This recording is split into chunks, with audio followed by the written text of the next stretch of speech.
Cooker అండి. మనం పప్పు చేసుకున్నామండి. శనగపప్పు కందిపప్పు రెండు కలుపుకొని దోసకాయ పప్పు, దోసకాయలు 1/2 కేజీ, టమాటాలు 1/4 కిలో, కారం సరిపడంత, పసుపు సరిపడంత, ఇవి పోపు కోసము ఇవి ఎల్లిపాయలు, పచ్చిమిర్చి ఒక 5-6, చింతపండు కొంచెం నిమ్మకాయ అంత, కరివేపాకు 4 రెమ్మలు. ఈ పప్పు ఇప్పుడు కుక్కర్లో వేసి 5 విజిల్లు వచ్చేదాకా ఉడికిందా. బాగుంటుందండి దోసకాయ పప్పు. పప్పు కడిగి పెట్టినాం కదా, పసుపు, కారము, కుక్కర్ పెడుతున్నాం కదండి, కారం వేయాలి.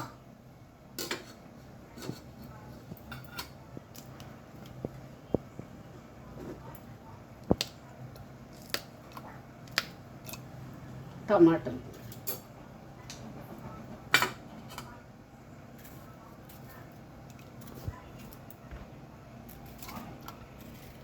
దోసకాయలు సపరేట్ ఉడకబెడతామండి డేక్షల.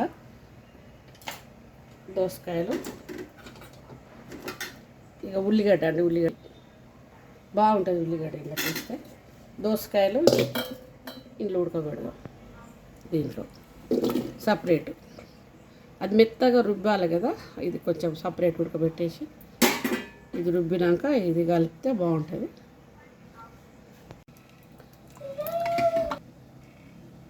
పప్పు ఉడికిందండి, రెడీ అయింది. 5 విజిల్లు. శనగపప్పు, కందిపప్పు, టమాటా, పసుపు, ఉప్పు, కారం అని చింతపండు రసం పిసికి పెట్టిన, కొంచెం నిమ్మకాయ అంత, ఇవి ఉడికించి పెట్టినవి దోసకాయలు 3 కలుపుకొని కొంచెం ఉప్పు వేస్తాం, ఉప్పు సరిపోలేదు.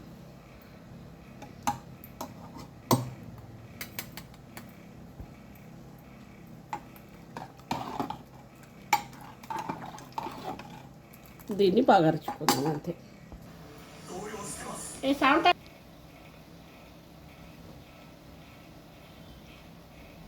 దోసకాయ పప్పు అండి, పోపు పెట్టుకుందాం. జీలకర్ర, ఆవాలు, ఎల్లిపాయలు,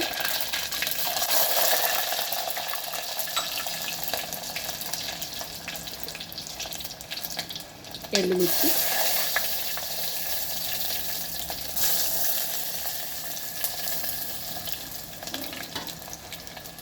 కరివేపాకు.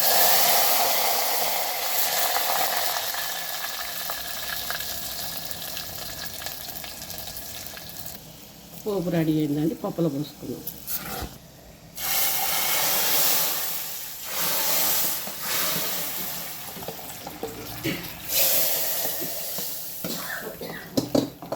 దోసకాయ పప్పు బాగుంటుందండి, వేడివేడి అన్నము చపాతీలకు కానీ అన్నంలకు కానీ బాగుంటుంది.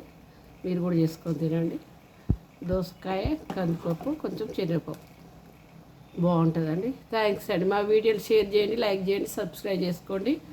బుజ్జి బనపాక బ్లాగ్స్ అఫీషియల్ ఛానల్ అండి, కొత్త ఛానల్. Thank you.